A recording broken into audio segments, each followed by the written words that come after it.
Okay, let's begin.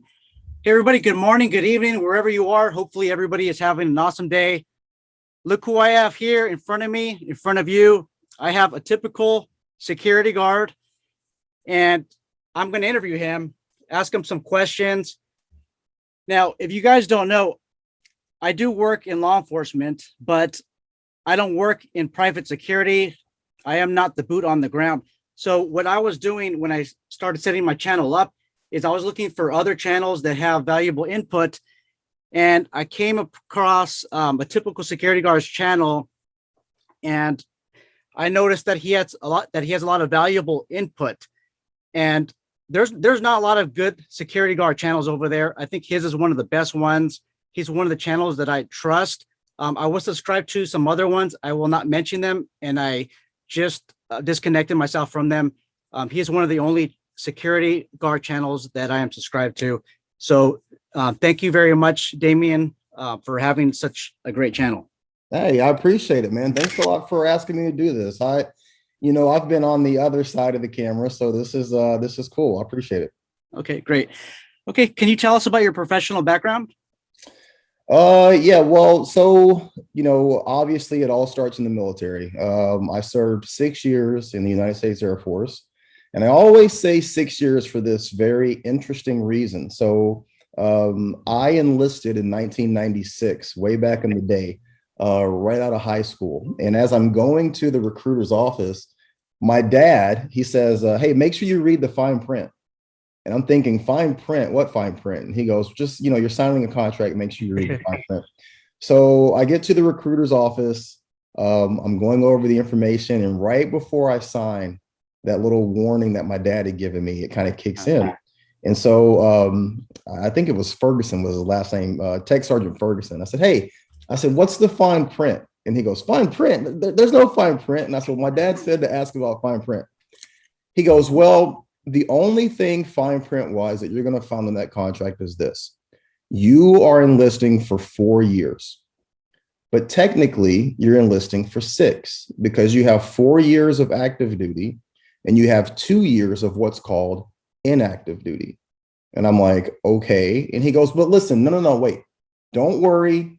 There's literally nothing that's going to happen that's going to cause them to reactivate you after those 4 years. Okay. He goes, and this is literally what he does. He goes, it would take something like Pearl Harbor for them to recall you. Well, let's fast forward 4.5 years later, 97, 98, 99, 2000, August, right? So September 11th of 2001, what happens? Something damn near identical to Pearl Harbor, right? Right. So it wasn't, I think maybe, by the time the planes had fallen in Pennsylvania, and I had already moved to Kansas City.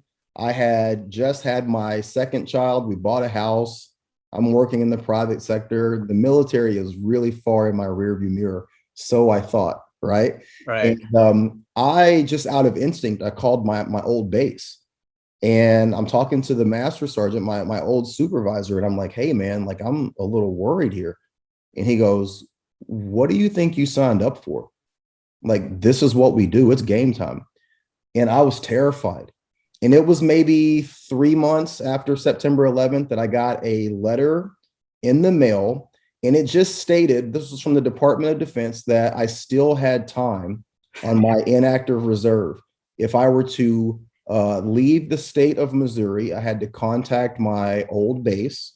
I had to let them know where I was going to be, let them know how they could reach me. And I'm literally like, from the time that I got this stop loss letter all the way until 2002, so August of 2002, when I got a letter in the mail that said, you have completed your active and inactive reserve status. You are hereby honorably discharged. And what happened is after September 11th, it took a little bit of time for the military to kind of figure out what they were going to do, how they were going to proceed. And I didn't have enough time left on my stop loss where I was necessarily going to be actively recalled. So that's a very long intro into how all of this started. But that was my first introduction to security, my first introduction to firearms, to operational security, talking about certain things, not talking about certain things. And at the time, I went into the military just shy of my 18th birthday. So I was extremely young. Looking back, I wish I could have done so many things different, because it really afforded me such a great opportunity. It really put me in so many great positions to be successful. But I was young. I didn't like authority at the time. I didn't like structure at the time. But that's what kind of got me started. I went on and opened gymnastics schools. I've always been a gymnast at heart. My family ran a gymnastics school. I knew that's what I wanted to do coming out of the military. So 2003 started my first gymnastics school. I had that school until 2008 when I went through a divorce. And if anybody watching this channel has ever gone through a divorce and you're a man, you pretty much liquidate and lose everything. And that's exactly what happened to me. So as I moved into another state, going into Pennsylvania, and now I'm paying child support. I had just filed for bankruptcy and I needed secondary income. And secondary income for most men who are, let's be quite honest, middle age, they fall into either security or corrections. And I got into corrections working in Pennsylvania. I did county corrections for a year, looked into moving into state corrections, and I put in the application for the state corrections job, pulled some strings, knew some people, got into state correction. But it was such a vast difference in how the prison system is run versus how the jail system is run. I really, it's hard to get people to believe this. I enjoyed working in the jail system. It was very respectful. We were very cordial to the people that we were dealing with, but we really weren't dealing with a lot of high level offenders. When I went to the state prison system, it was a whole different ballgame. The clicking up by race within the system, the gangs within the system, how hardened everybody was. And when I say that, I mean the criminal aspect and the officers. And that just did not mesh with my personality. So I got out of that state prison system, and a friend of mine was working as a constable. So in Pennsylvania, since you have such a rural area, they still have what's called magisterial rule. So you have magistrates, which are low-level judges. And if you think of your city, and then you have your town, you have your little municipality, all of these smaller little areas. And these might be places that have, 300 people in terms of the population. They utilize this magisterial system to levy fees, fines, and taxes for small misdemeanor crimes. Well, since you have these small magisterial districts, they don't have sheriff's departments. They employ constables, which is an old English version of a law enforcement officer.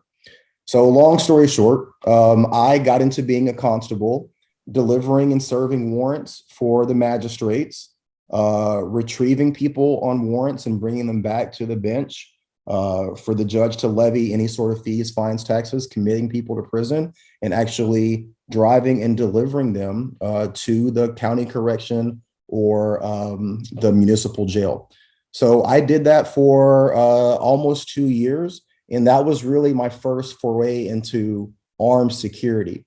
And when I moved to Missouri, I kind of made the decision that I had dabbled in law enforcement enough and I was ready to move on. I got back into running my own businesses, and then COVID hit. And when COVID hit, I really had to take a look at everything that was happening in the world and ask myself, if the local government can mandate that I shut my business down, is this something that I want to continue doing moving forward? I don't believe that, and this is not to get political, but I don't believe that the things that we saw in the past year to 14 months, that is the end of that type of thing. I think that's the beginning.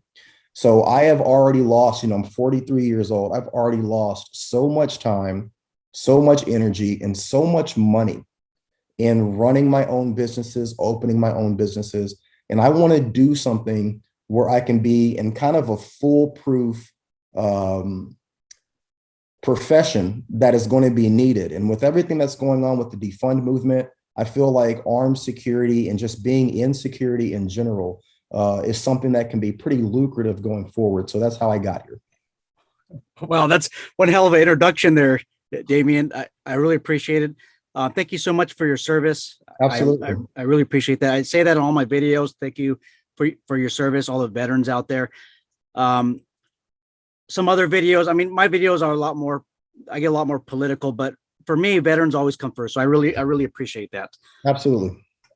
As for your background, I think I did a video a couple of weeks ago where I mentioned you, and you speak very articulate, very confident in what you have to say, but I don't want somebody to think that you can just, in California, in order to work private security, you get what's called a guard card, where it's about 40 hours of training. I don't want people to think you can just get a guard card, work security for a month and have their own channel and give great advice, give great tips and speak as articulate as you. When you're 43 years old, it took you a lot to get to where you're at. Oh yeah, absolutely.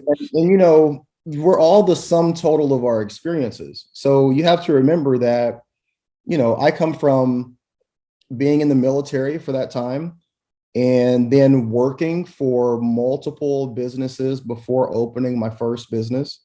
And when you open a business, when you're a small business owner, you learn very quickly how to interact with people that are of different races, yes, people that are of different religious beliefs, and people that are of different socioeconomic backgrounds and different tax brackets. Because if you're running a business, you need everybody's money.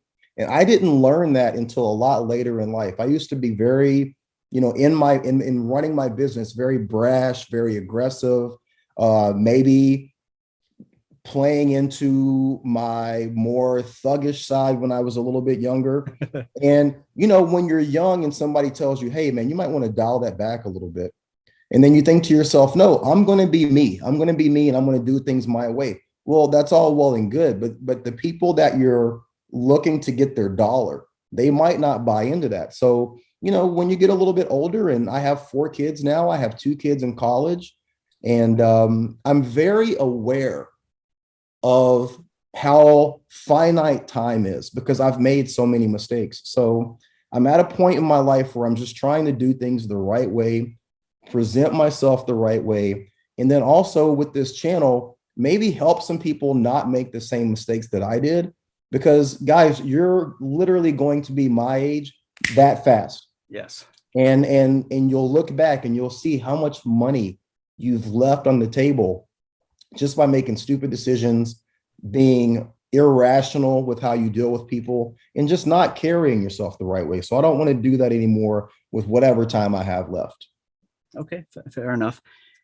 Okay, the next question. So we did talk about how you got into the private security industry. Can you talk about your first day, month, or even week on the job as a private security guard?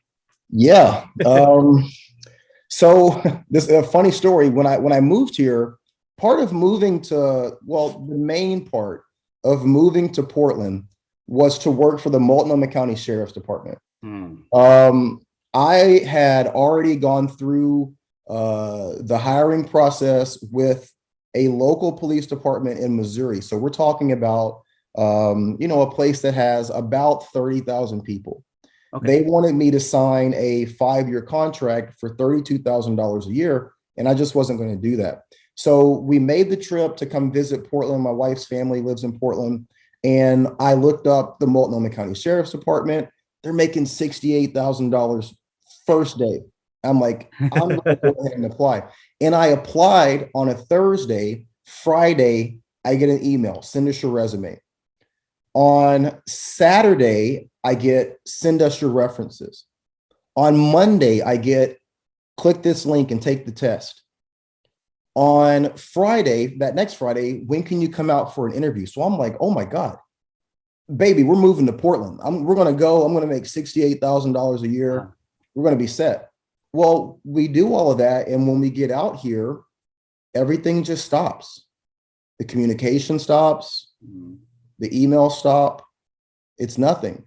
So luckily, I find this company that I'm working for now, and I get in there and I'm thinking to myself, like, I'm going to avoid the downtown protest like the plague. If you guys remember last year, every night when you're looking at the news and they're talking about Portland and Trump is sending the federal troops in and you've got the wall of moms, all of that stuff is happening 2 miles away from me.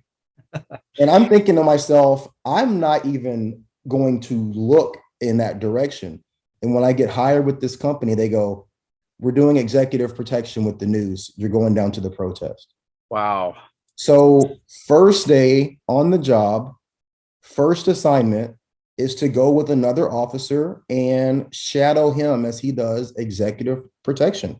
This is late July, early August of 2020. Google July, August Portland protest and look at what was going on. We're talking thousands of people downtown at the Justice Center. Tear gas and people throwing fireworks and bricks. And I mean, literally just, I cannot express to you guys how crazy it was. You talk about a trial by fire. I was there from late July, early August, all the way through the election. Wow. Were you plain clothes or did you have a uniform? Plain clothes. Plain clothes. Wow. That's crazy. Okay, so it looks like you did work the Portland's autonomous zone, right? I did not. No, Okay. I didn't work the autonomous zone. So for anybody that doesn't know, there was a situation, I believe this was in December, November, December. There is a historic home that's called the Red House. Okay. This house is downtown in a neighborhood. There is a family. They are of mixed race. I think maybe American Indian and black or black and white. It's up in the air. What happened was, man, I don't know if I'm gonna okay. There was a situation where someone in the family was involved in something that caused legal trouble. Let's say that. Okay. To the best of my understanding, the family placed the house that was left to them by previous generation, placed the house up for collateral for this person's bail. Wow. Okay. The house was then either the bail was defaulted on or somehow the house goes up for auction. A third party person purchases the home. The people that are within the home, this is all leading into where they're starting to kind of talk about there being a eviction moratorium, right? Yes. So if you remember last year, like leading into like the colder months because of COVID, they were talking about doing an eviction moratorium where legally you could not evict people. Okay. If you guys remember all that, and that's coming to an end, I believe, at the end of this month. Well, what these people did in this home, their situation of having their house sold to somebody else, to the best of my knowledge, happened in like 2018 or 2019. Okay. And they had been squatting in this house, to the best of my knowledge. When the COVID moratorium came up, they jumped on the back of that. And along with the Antifa movement here in Portland, refused to get out of the house. So the person that had purchased the house was trying to evict them. Okay. Antifa in the area got a hold of this information and they basically cordoned off an entire city block. They descended on this area with weapons, with tons of people. They barricaded the streets leading into the area where this house is. They completely cordoned off areas. Like it was like a war zone, like literally. Wow. Now, there's such a backstory. Let's hear it.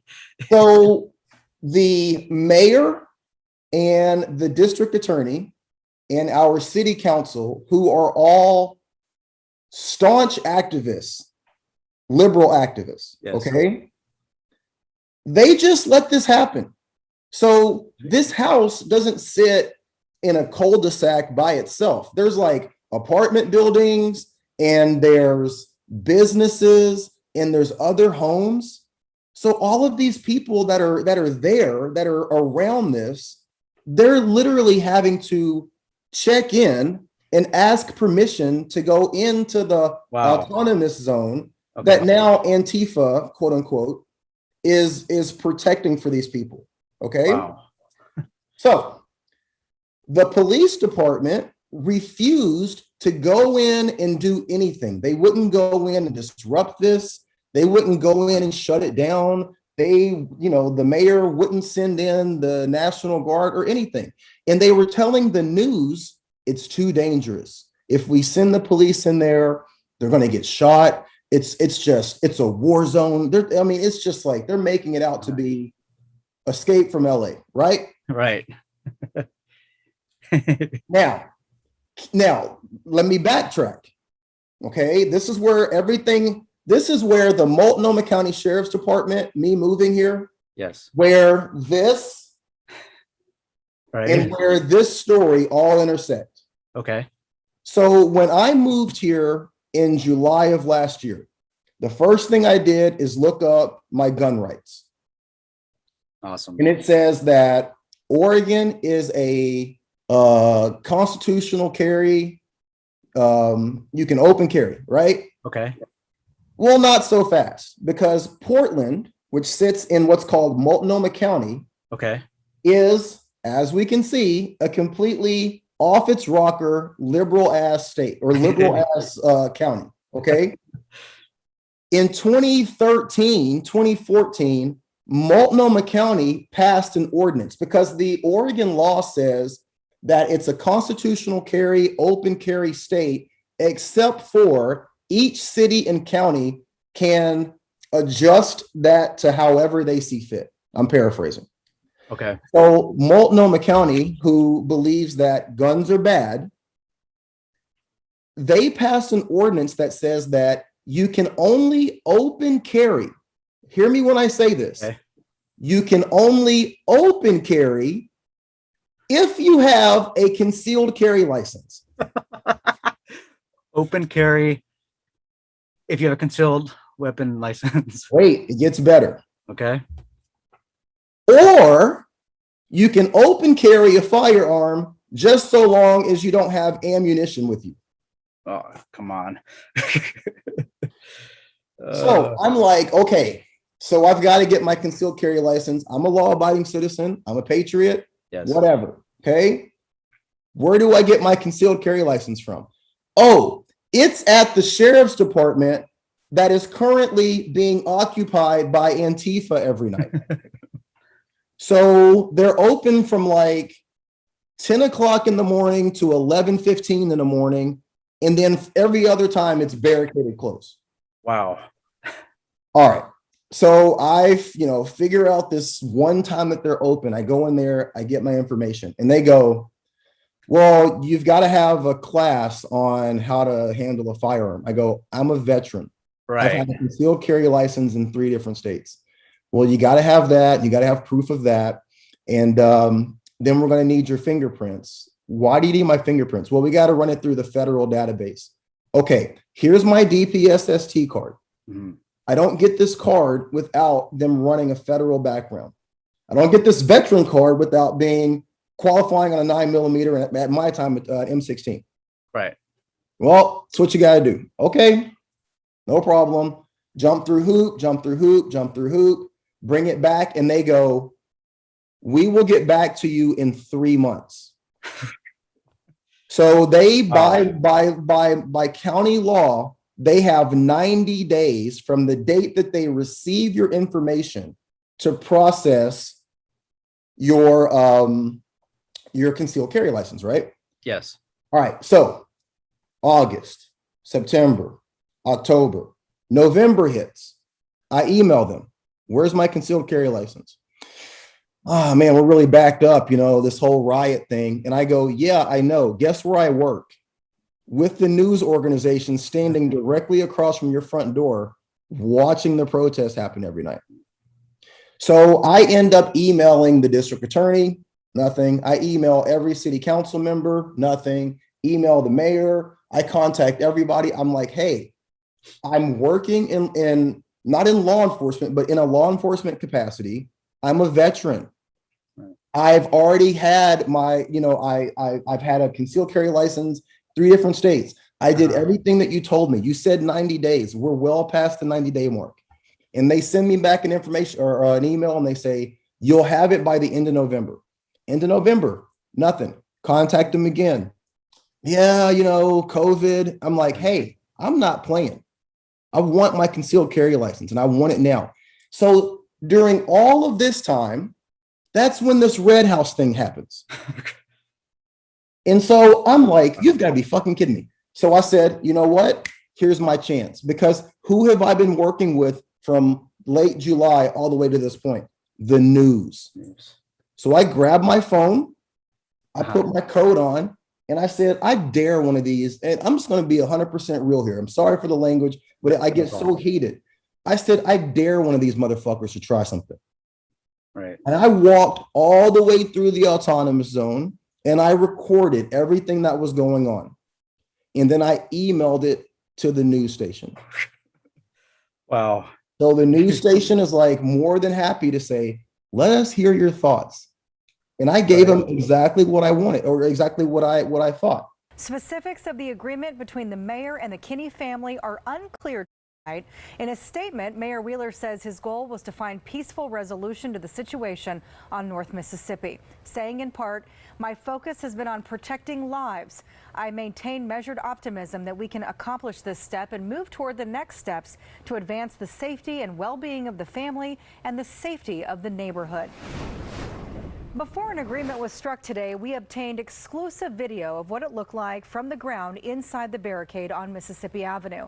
This video was taken by a Portland man, and it shows just how large the setup is. K2's Allison Mechanic spoke with him today about his experience. And Allison, what did you learn? Well, Catherine, Damian Bunting does not live on Mississippi Avenue, but that's where he found himself on Saturday morning. He recorded everything he saw inside of the barricade, but he even shared with us his feelings towards the situations. He tells us he was completely surprised by just how many people were back there, but he's frustrated with the situation and the city. As a Portland resident, Damian Bunting wanted to see what was going on behind the barricade surrounding the Red House on Mississippi Avenue. Before going in, he says he was stopped and questioned by a person at the front gate, but was ultimately given permission to walk around and record. Bunting says the barricade takes up several blocks. You can see some of the fencing, boards, and tents here. Bunting says he was questioned several times by walking around. He was never threatened or chased out, but says he began feeling uneasy after realizing just how many people were there. I didn't feel like I was in any danger, but then I kind of started thinking to myself, there's more people here than I assumed at first, so I should probably just go. For Bunting, the walk around the barricade was eye-opening and frustrating. The only people that have a direct line to Ted Wheeler or the district attorney are the criminals. That to me is the most frustrating. Now, this was the second time that Bunting went out to the barricade on Mississippi Avenue. The first time was on Tuesday, and he says while he was out there, he saw people carrying handguns as well as AR-15s. He says it was pretty different when he went by yesterday. Once he got into the barricade, he was even offered food. In Northeast Portland, Allison Mechanic, K2 News. So after this happened, I contacted the Multnomah County Sheriff's Department that is in charge of the concealed carry license. And this is where people have to make a decision. Your desires versus your principles, right? And I was absolutely livid at the fact that I can work for the state of Oregon. I can work for a private company. I can protect newscasters. I can protect people in a retail establishment. I can watch a building. I can protect property. But the second I'm off the clock, I have to walk around and be unarmed, where they've decriminalized heroin, methamphetamine. They have 40,000 homeless people. And my life doesn't matter. Everything matters, but my life doesn't matter. right? Every black person, which there's only 6% of the people in Portland are black, right? Okay. But everybody in this town is wearing a fucking Black Lives Matter shirt. But when I argue my fear of being unarmed, I get told to kick rocks. So after this whole autonomous zone thing happened, I contacted the Multnomah Sheriff's Department and I talked to the person that was in charge of the concealed carry license program. And I said, where's my concealed carry license? This is the last time I'm going to ask you. Man, we're just really backed up. I said, okay, listen to me. I said, I want you to hear what I'm saying to you. I am going to contact Andy No, Tommy Lauren, Alex Jones, Fox News, and every conservative pundit that I can find. And I'm going to send every copy of our email interaction, the email interactions that I've had with every person in government here.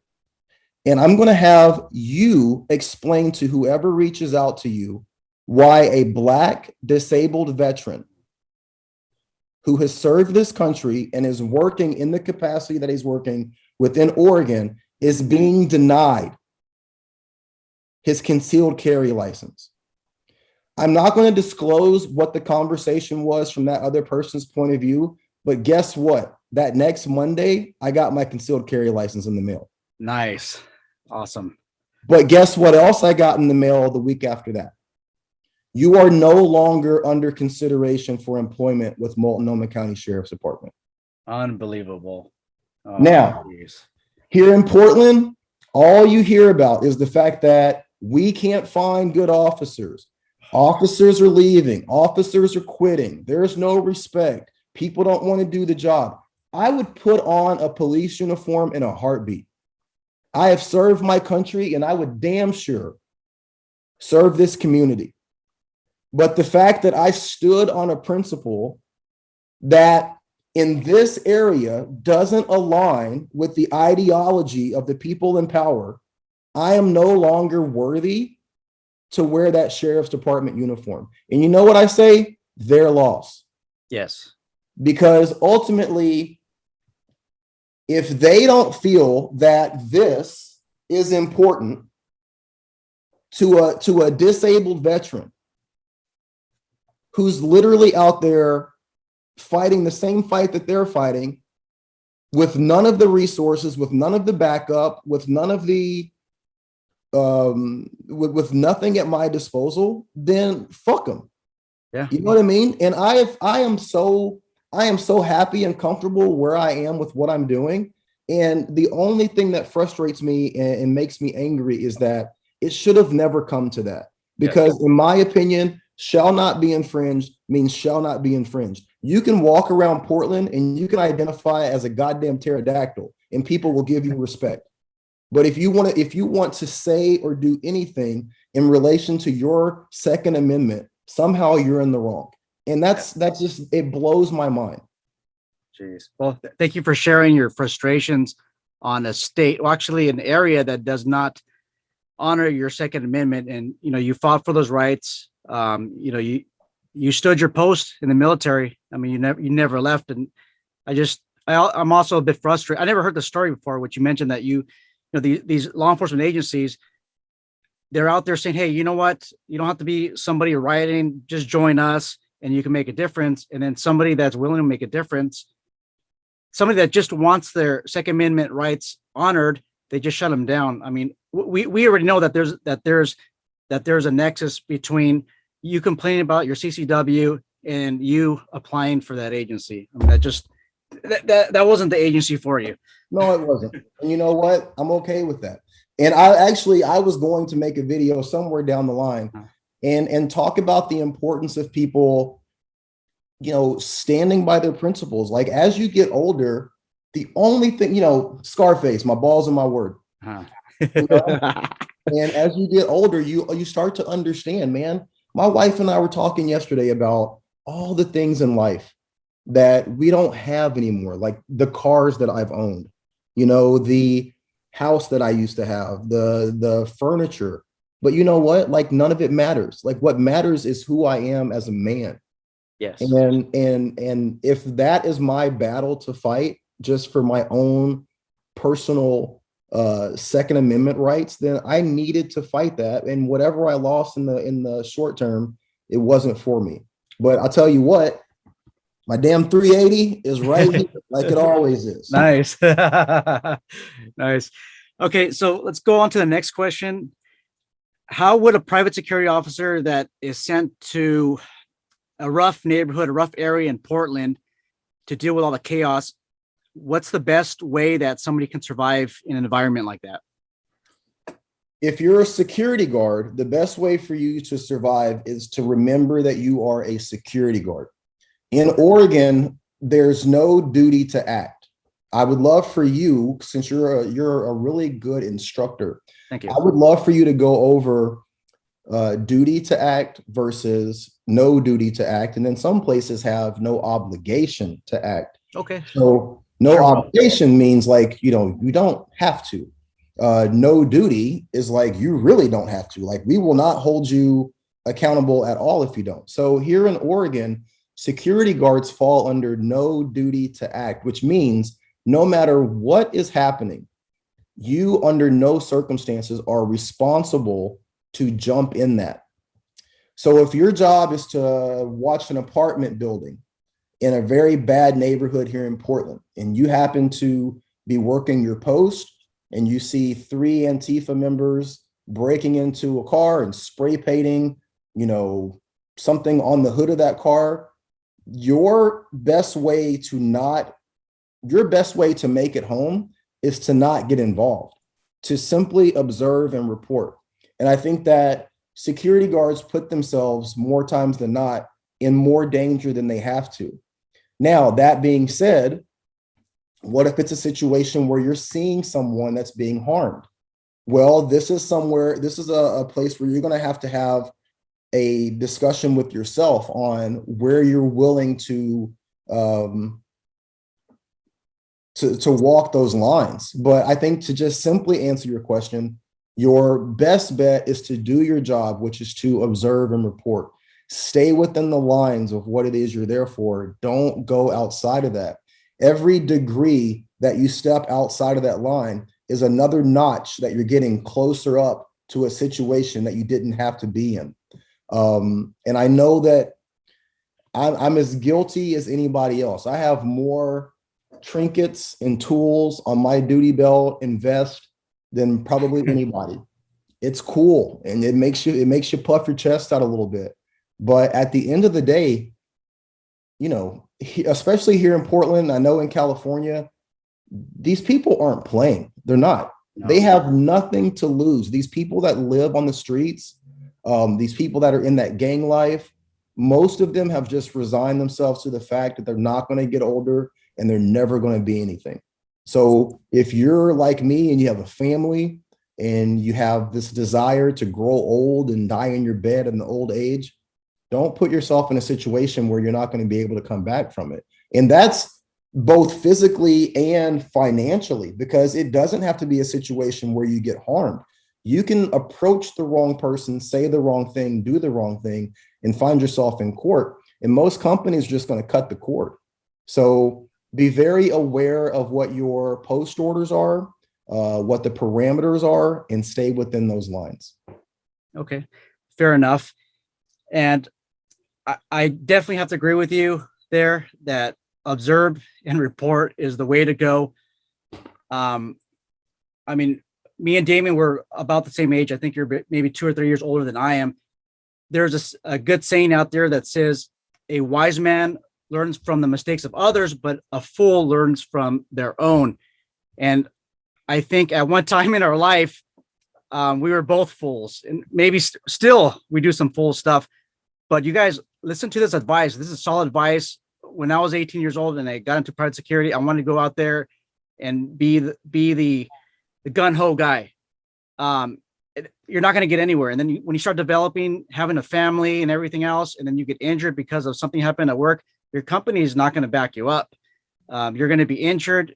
You might get disability, but that's not going to pay the bills at the end of the day. So, Hey, that's perfect advice. Observe and report. And just because you observe and report, that doesn't mean you're not doing nothing. No, you're doing your job. Absolutely. That you're doing your job. You're observing and reporting either to the police or you're reporting to maybe a supervisor or the owner of the company. So I love the advice of observe and report. Okay, so number 5, what are your personal goals, your professional goals, and your goals for your YouTube channel? Personal goals is, how do I want to say this? I have a financial number in mind that I've never hit before. Okay. And my personal goal is to hit that number. And partly because I'm going to say that I wasn't a good student in class, but I just didn't apply myself. And I didn't come from a family that pushed education. I was very lucky when I got married the first time. My ex-wife's family they're all educators. And having 20 years of distance between when I got married to now, seeing how having a family of educators that push my children, my ex-wife and I's children, educationally, seeing how that affects them and how that's setting them up for their future. I'm so jealous of that, right? Right. That being said, I've always been a hard worker, but being a hard worker and not being educated has put me in a position where I've done more manual labor than I needed to without getting the financial reward for that. So moving here to Portland, I've really tried to put my nose to the grindstone and work as hard as I have always worked. But now I feel like I'm finally starting to see a little bit of a financial reward for that. And I have given myself a financial number it's not very big, but it's a number that I've never hit in my entire life. And at 43, I just want to prove to myself that I can do it. Professionally, I'm working on something. I'm not ready to announce what that is, but I am working on something within the security industry. I'm not opening my own security company. That's not what I want to do. Okay. But it revolves around helping people and, more importantly, helping officers. When I look at what it was like for me at 42, making the pivot into security, I can clearly see where a lot of gaps were in terms of what I was looking for. And I'm looking to fill those gaps moving forward for other people. And then what did you say? What was the third one? YouTube channel. Man, I want to hit 1,000 subscribers. And the reason why I want to hit 1,000 subscribers is because then we can do some live videos. But, I am moving into diversifying my YouTube channel. Okay. So I will continue to do my debriefs, which is where we do topics and I give you my top 3 or top 5 things that you can do to make yourself better and look better and all that stuff. Right. But then, I kind of realized the other day, we are not security guards. We're not law enforcement. What we are human beings. Yes. Who happen to work in security and law enforcement, right? Yes. So when I look at my life, there's so many things that I'm passionate about. I'm passionate about helping people be better security guards. I'm passionate about being a better security guard. I'm really passionate about firearms and gun rights. I'm really passionate about my wife and my family. And I'm also very passionate about politics. And I actually thought last year about potentially running for a political office here in Portland. Good. But the more I thought about it and the more I've kind of just been here, this mentality that rules this area is not going to change. It's ingrained. People they're trained up in it. And the rush that people get by virtue signaling, they're never going to change that.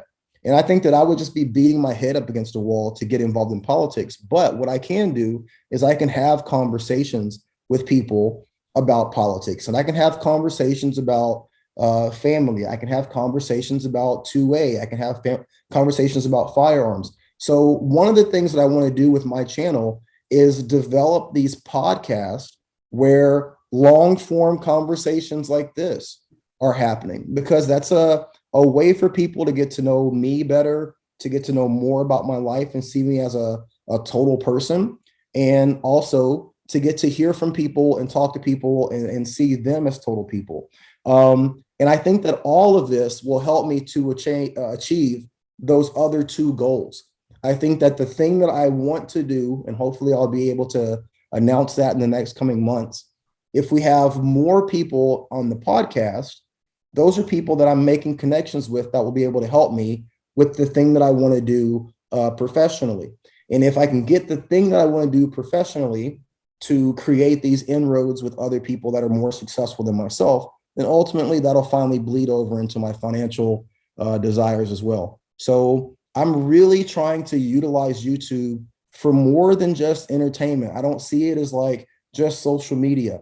This is a way for me to connect with people within my industry and on the fringes of things that I'm passionate about, and have them be in a position to help me do things for myself and for others. Awesome. Well, what I do like about your channel, it's like you're on a journey and we're hanging on your back. I mean, we're seeing everywhere you go. I too love firearm training. And I remember that you did a review of bushcraft or fieldcraft survival. Mm-hmm. And that was a course that I was interested in, but I like how it's just a journey, and then you were trying to raise funds to get to the next course. So I think it's really exciting to, watch you on this journey. You talk about your struggles in life. There are a lot of things that I don't feel comfortable mentioning on YouTube, and there's a lot of self-disclosure. People trust you. And I think I subscribed to your channel. I think you have about 40 subscribers, and then you're going towards the 800 now. That's awesome. It just shows that there's a lot of people that have trust in what you say, trust and confidence. And what's blowing my mind is that, just by talking to people, I'm starting to be introduced to so many other people, and it's just opening up all these avenues. You were talking about raising money to go to that second class. I'll be very transparent here. I pay, I make my decent wage, but my rent in Portland is over $2,000 a month. Oh, okay. Geez. And then on top of that, I have, 4 kids, 2 kids that are in college. I have child support that I have to pay every month. So, that doesn't leave a lot of money left over for me to go, taking a course on carbines. But I need to take a course on carbines. Yes. And I feel like, we can rate every paycheck. I look at how much is taken in taxes. And here in Portland, they supply food stamps, they supply medical care, they supply free needles. All of this to the homeless gets taken out of my paycheck. And what I've told every person that will listen to me in this area, you don't bat an eye. You don't care that your police department allowed an entire city block to be commandeered by Antifa, and for people to have to ask an 18-year-old holding a firearm illegally if they can get to the house that they're paying a mortgage on. But you allow your tax dollars to come out of your check every 2 weeks. And all I'm asking you for is to give me $25 to go towards my training. And I'm literally the person on my block that keeps all the homeless people from doing drugs on our doorsteps. Jeez. And people didn't want to do it, but enough people did. And I did. I raised enough money for me to go to sheepdog response in Utah in September. Nice. And I look at that situation and I go, let's just repeat that. And let's repeat it again. And let's repeat it again. So this YouTube channel has been one of the only things some days that has pushed me to go to jujitsu. I don't need to do jujitsu to become a black belt. I need jujitsu because I'm literally dealing with people who are trying to kill me. Yes. Right? I don't have to go and learn carbine or close quarters combat because I'm trying to be a Navy SEAL or a police officer, like someone would comment. No, I'm learning that because guess what? As a security guard, they don't teach you that. No, they don't. But when I work with another company down in Chinatown, guess what my job is? From 6 o'clock at night to 2 o'clock in the morning, go to this building, use this key fob, and go through and make sure there's nobody squatting in this location. Downtown Portland, 1 officer. So close quarters combat comes in handy, doesn't it? Being able to poke around a corner with a firearm and a light It seems a lot more necessary and applicable under that circumstance, right? But people from the outside look at it like, oh, well, you're trying to be a Navy SEAL. Oh, you think you're John Wick. No, motherfucker. Like, I want to get home and see my wife and kids. And there's no security training where they teach you this stuff. But if you get online and you do a little research, there's all these companies and they're everywhere. And guess what? I found companies in Portland that do it that I didn't know were even here. Company started in February, and I'm going to see them on Tuesday. I'm going to interview them for the channel. And guess what? By interviewing them for the channel and putting their information out, what do you think that got me? One free class. The owner's phone number. Hey, I see on your Instagram, you guys are shooting. What's that gun range? Oh, that's a private gun range in Washington. Come out. We'll show it to you. See, this is how you take something like YouTube and you flip it. Yes. You utilize it to help benefit what's most important to you. And what's most important to me is getting home to my wife and kids so that I can be that old man who dies in his bed in his 90s. Awesome. Okay. And last question is, what's your advice for anyone wanting to make private security a career choice? Is this a viable choice? What's your opinion on this? I think it's a viable choice if you find the right avenue. When we look at things, here's a great example. Most guys in high school, let's just take football. Okay. Let's take basketball. It's basketball season. You ask a kid right now in 10th grade, what do you want? I want to go to the NBA. Right. Okay. So he works his ass off. He plays D2 basketball. He blows his knee out his junior year. Is his NBA dream done? I'm asking. He blew a knee, you said? He blew his knee out. His knee is gone. He'll never be able to use that knee again. Well, to him, it seems like it's done. Only if he's looking at it as, I'm going to be a player in the NBA. When you look at the NBA basketball game, you've got 10 players on the court. You've got a head coach, an assistant coach. You've got 7 trainers. You've got 15 doctors. You've got a psychologist. You've got a person that is literally there to squeegee the floor every time somebody falls down. You've got somebody that brings the equipment out. You've got somebody that is holding the camera. You've got somebody that's doing marketing. You have someone that's a sports agent, right? My point is that if you're looking at, I want to be in the NBA as I just want to be a basketball player, that is a very, very, very small dynamic in terms of whether or not you can be successful. But if you look at it like the entire NBA, okay, I can't be a basketball player. What does it take to be a referee? Now, if you think about being a referee in the NBA, guess what? You're standing next to LeBron James. Right. You've got the best seat in the house. You're involved, and those guys make great money.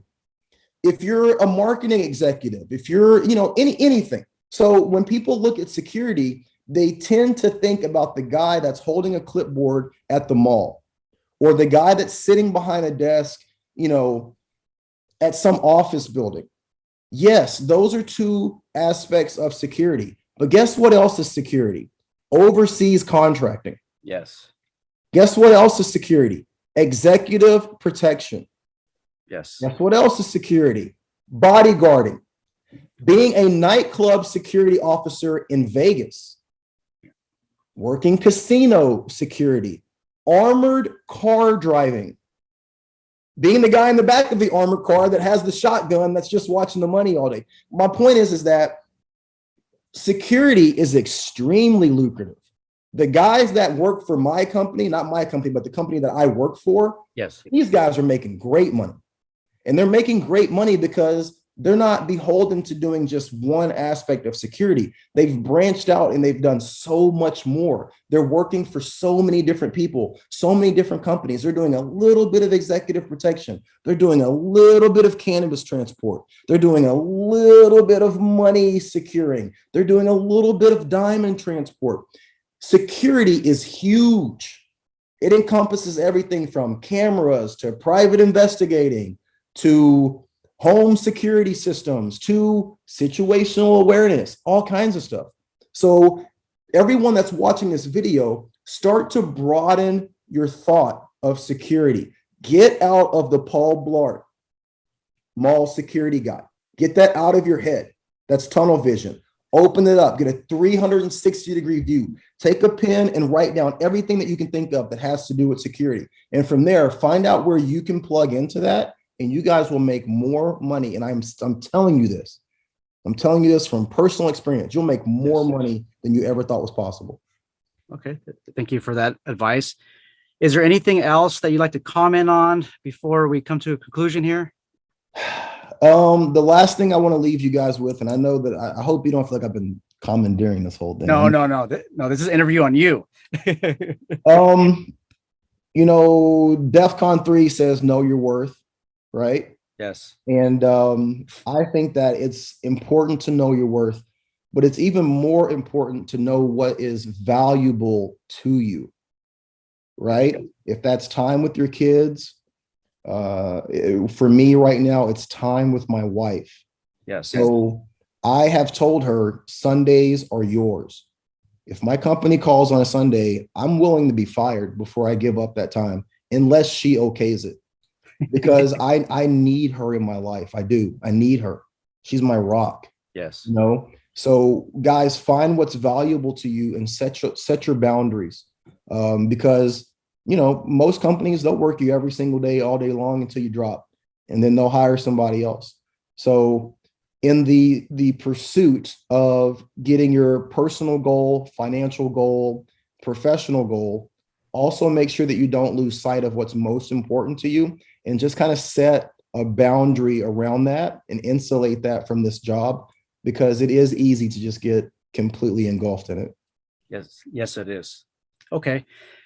Those of you who are watching this video, make sure that you subscribe to Atypical Security Guard's channel. It's the Security Guard channel. The Security Guard channel.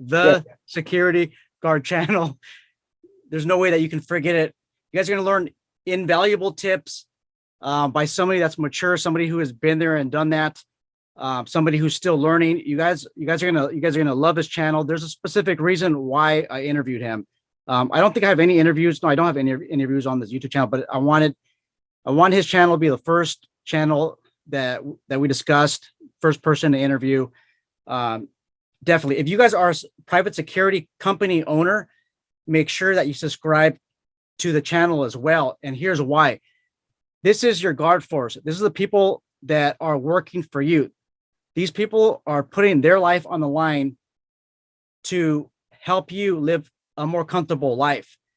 And everything that he mentions, don't take it as a grain of, well, just don't throw it out the back door. I mean, really pay attention to the things that he has to say, because again, this is your workforce. They can promote your company, or they could destroy your company as well. I mean, very, very, very simple. Make sure that you guys subscribe to the Security Guard channel. He's going to also post this video on his channel. If you guys have any questions about this video, post in the comment section below on his channel, and then mine as well. We're definitely working together on giving you guys better content. Otherwise, we'll close. And I just want to thank you very much, Damian, for being on the show. Absolutely. Absolutely. I really appreciate you having me tonight. It was excellent. And I look forward to working with you again, and one day having a beer with you, bro. Of course. All right. You have a great one. All right. You too.